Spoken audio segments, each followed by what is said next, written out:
తెలంగాణలోని ముస్లింలందరికీ మాజీ మంత్రి ఎమ్మెల్యే తలసాని శ్రీనివాస్ యాదవ్ రంజాన్ శుభాకాంక్షలు తెలిపారు. సనత్ నగర్లోని వెల్ఫేర్ గ్రౌండ్లో నిర్వహించిన ప్రత్యేక ప్రార్థనల్లో పాల్గొన్న ఆయన అల్లా ప్రజలందరినీ చల్లగా చూడాలని వేడుకున్నారు.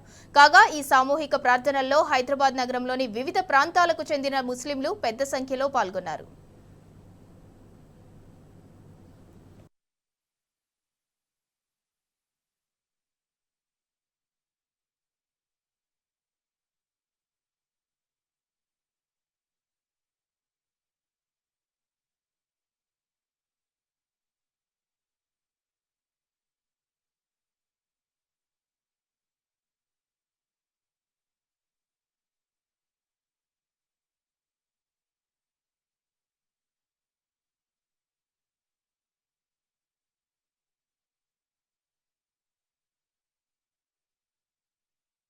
ताला के लिए अंजाम दी जाए, जानवर ज़ुबा करना हो, मदद